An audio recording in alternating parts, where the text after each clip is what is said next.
Saya ini di forum kerukunan agama dan sekarang ini juga ini selalu bekerja sama dengan umat agama yang lain. Jadi saya ini memang profesinya dokter.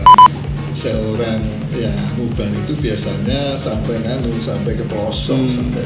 Pak Aziz, kalau ini kan fisiknya dokter gitu Pak, kesehatan terus tiba-tiba ke politik ini apa yang mendorong mungkin Pak? Di saat saya sebagai pribadi dan organisasi hanya bisa membantu beberapa orang saja, tapi dengan masuk di politik saya akan mampu menyalurkan bantuan-bantuan dari negara pada Assalamualaikum warahmatullahi wabarakatuh. Kembali lagi di podcastnya PKS Jawa Tengah. Kali ini saya bajak, biasanya bukan saya.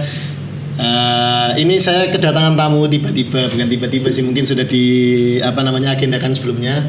Oke, ini ada Bapak Aziz dan Bapak Mansur. Oke, assalamualaikum Bapak-bapak. Waalaikumsalam warahmatullahi wabarakatuh. Gimana kabarnya? Sehat ya? Alhamdulillah sehat. Baik. Amin. Ini datang ke sini dalam rangka untuk ibaratnya berusaha berkontribusi untuk masyarakat ya. Insyaallah. Ini mau mendaftar sebagai pasangan calon wali kota dan wakil wali kota di Magelang. Kota Magelang. Oh, Kota Magelang. Oh iya. Soalnya ada kota dan ada kabupaten ya. Oke. Saya mau tanya-tanya mungkin sedikit kesehariannya Bapak-bapak ini biasanya ngapain aja, mungkin dari Pak Mansur dulu. Biasanya kalau ini kan terkait lepas dari hiruk pikuk perpolitikan mungkin biasanya ngapain aja Pak biasanya? Terima kasih. Saya sehari-hari biasanya ini adalah melayani umat di bidang keagamaan, khususnya agama Islam. Jadi saya sebagai pengasuh pondok pesantren, juga sebagai mubaligh, khatib, dai, juga aktif di organisasi keagamaan. Saat ini saya sebagai ketua Basnas Kota Magelang. Juga ketua Forum Kerukunan Umat Beragama Kota Magelang yang disebut FKUB. Juga sebagai ketua Badan Wakaf Indonesia di Kota Magelang. Juga sebagai ketua Dewan Penasihat Majelis Ulama Indonesia Kota Magelang. Di samping itu sebagai mustasyar Nahdlatul Ulama Kota Magelang dan lain-lain. Jadi memang fokusnya ini saya ini ya berkecimpung di dunia agama Islam. Namun karena kami atau saya ini di forum kerukunan agama dan sekarang ini juga ini selalu bekerja sama dengan umat agama yang lain, baik Katolik, Kristen, Hindu, Buddha, Konghucu, dan wadah forum kerukunan umat beragama itu. Demikian. Kalau berarti ini sangat langsung berinteraksi dengan masyarakat berarti nggih Pak? Jadi itu ketemu langsung dengan masyarakat sampai ke pelosok-pelosok kampung. Memang seorang mubah itu biasanya sampai ke pelosok, sampai ke balai kampung, balai desa atau rumah-rumah, masjid, musola dan sebagainya. Yang hari ketemunya ya dengan umat itu, dengan masyarakat langsung ya. Kalau biasanya keluh kesah masyarakat yang disampaikan ke Bapak apa tuh Pak? Maksudnya biasanya kalau misalnya habis ceramah gitu kan biasanya kalau selesai itu kan habis itu ngopi-ngopi. Nah biasanya kalau yang disampaikan keluh kesahnya mungkin kalau yang lagi ramai itu kan biasanya masalah toleransi. Nah ini kalau misalnya masyarakat Magelang itu biasanya keluh kesahnya apa sih kebanyakan yang disampaikan Bapak itu? Keluh kesahnya masyarakat Kota Magelang ini begini, maaf loh ini sebetulnya ini jadi masyarakat ini sementara ini sebenarnya pengamalan agama di masing-masing agama sudah maju, sudah lumayan mantap.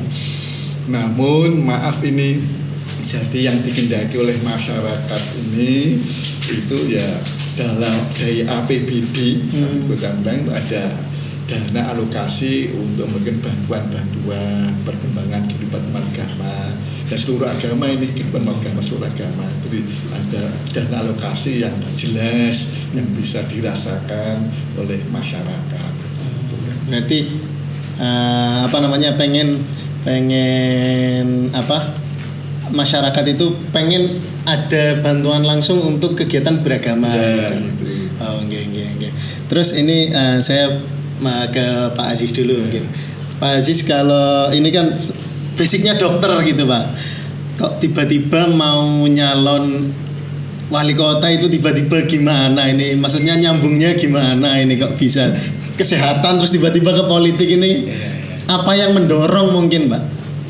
Ya, terima kasih Mas. Jadi saya ini memang profesinya dokter.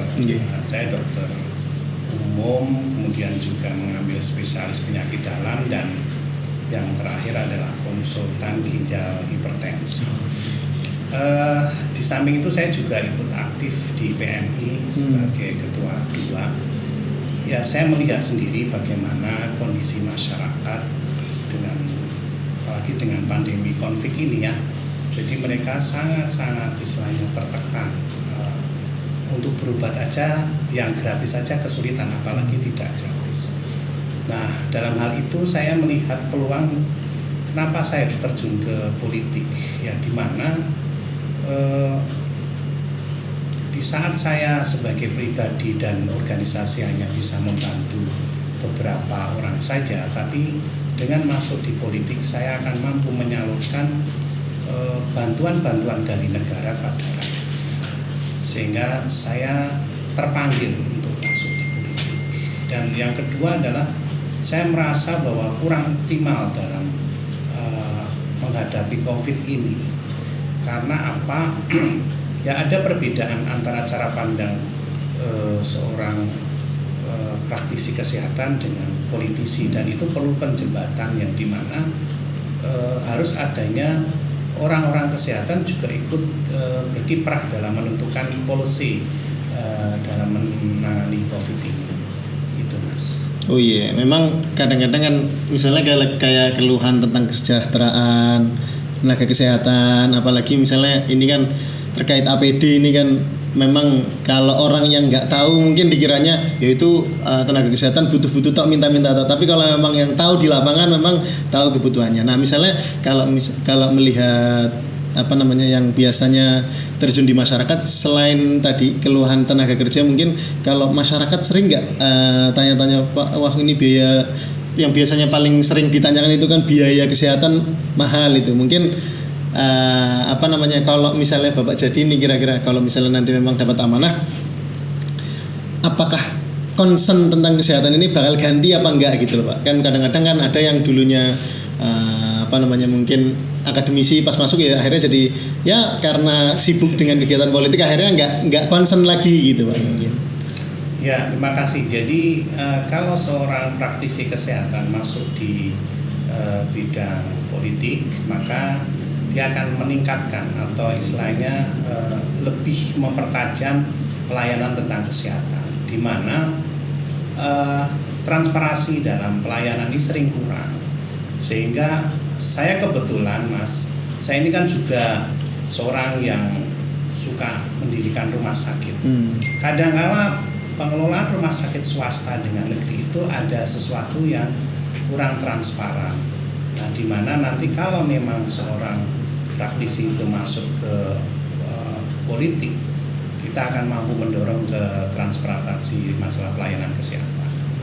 Terus yang kedua, memang kita melihat bahwa kesehatan ini belum maksimal.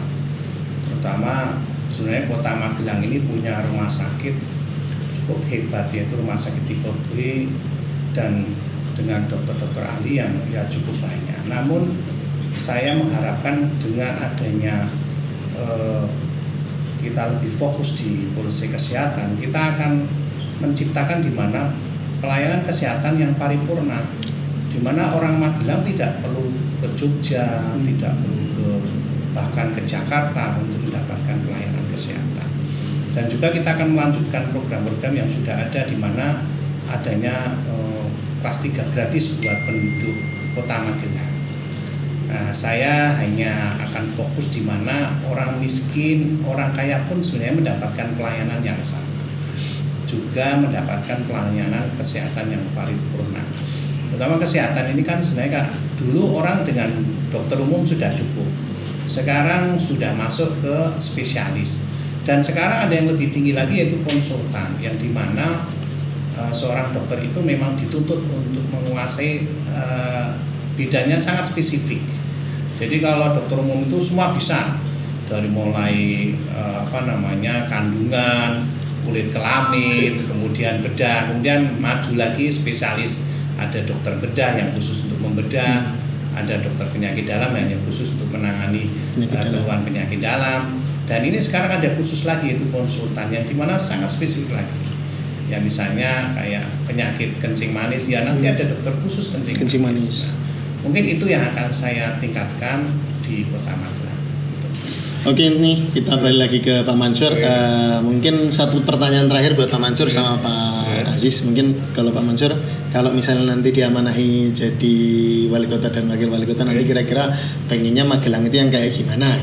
Ya, terima kasih. Jadi di Kota Magelang itu sebenarnya begini kan, masyarakatnya seluruhnya kan masyarakat beragama. Jadi ingin saya itu begini, ada kampung-kampung religi. Jadi setiap kampung-kampung itu menjadi kampung religius lah. Sekarang sudah ada kampung bebas narkoba. Kampung bebas narkoba sudah ada. Sekarang ini akan kami wujudkan kampung religi. Jadi kelihatan, wah religi itu ini. Religi di sini ada mengandung 5 kondisi ideal nih. Iman, takwanya kenceng, pengetahuan agamanya luas dan luwes. Kalau luas lagi sudah ekstrim, kemudian yang kerukunan hidup beragama mantap, kemudian berakhlakul karimah yang penting. Kemudian yang terakhir yang 5 itu ada peran serta dari umat beragama di masyarakat itu kepada pembangunan daerah. Ini 5 ini bisa terwujud, insya Allah kampung religi mantap. Kelihatan nanti, wah ini ibadahnya kelihatan, imannya kelihatan, jadi akhlaknya kelihatan. Itu yang sebenarnya kan. Kalau masing-masing kampung religi ada, tentu saja bersumber dari keluarga, keluarga sudah religi, kampung religi, nanti kelurahannya religi, kecamatan, kotanya religi semua. Mantap sekali. Itu mungkin ya, semoga harapannya berarti dibangun dari masyarakat yang kecil, nanti sampai akhirnya satu kotanya itu bisa bagus gitu, secara akhlak, secara yang lain-lainnya lah, hukum dan lain-lain. Oke, itu yang terakhir buat Pak Aziz, mungkin pesan buat masyarakat ini kan lagi new normal ini, mungkin pesan apa ya, pesan kesehatan atau pesan moral atau apapun buat masyarakat yang ini. Ya, karena kita tahu bahwa sekarang masih musim pandemi COVID-19 dan sesuai dengan perintah dari pemerintahan pusat, satu adalah selalu memakai masker bila di luar. Kemudian yang kedua adalah physical distancing, yaitu menjaga jarak, dan yang ketiga adalah cuci tangan sebelum makan dan setelah kegiatan. Itu yang mungkin bisa saya sampaikan, karena memang COVID ini seperti ada dan tiada, tapi kenyataan memang ada, bukan berita-berita yang disebarluaskan sekarang ini bahwa hoax, tapi ini betul-betul ada, karena baru era sekarang ini orang harus stay home, anak-anak tidak harus sekolah, mahasiswa harus libur, kemudian banyak dokter dan petugas kesehatan yang meninggal, yang dimana belum pernah terjadi kondisi yang seperti ini. Dan saya harapkan juga jangan termakan isu bahwa para tenaga medis ini mengambil keuntungan dalam kondisi pandemi ini, karena kami pun menjadi orang yang pertama yang nanti akan terkena imbasnya, nyawa yang menjadi taruhan dari para petugas medis itu. Terima kasih. Oke, itu terima kasih pesannya singkat untuk masyarakat. Jangan sampai menganggap remeh lah kalau yang dari pesan Pak Aziz, dan kalau harapannya Pak Mansur nanti Magelang menjadi kota yang religi, baik secara kepribadian, hukum, tatanan negara dan lain-lain. Semoga semuanya bisa tercapai, dan untuk masyarakat semoga bisa dihimbau. Ini mungkin pertemuan pertama kita. Nanti mungkin ada pertemuan-pertemuan selanjutnya kalau ada waktu, karena memang beliau-beliau ini ada kegiatan lain setelah ini. Ini baru perkenalan. Nanti mungkin kalau bisa nanti bisa main lagi, mungkin soal lagi kita ngobrol-ngobrol yang lebih dalam mungkin. Itu mungkin podcast kita kali ini. Nanti kita ketemu lagi di podcast selanjutnya. Sampai ketemu lagi di podcast. Assalamualaikum warahmatullahi wabarakatuh. Waalaikumsalam warahmatullahi wabarakatuh.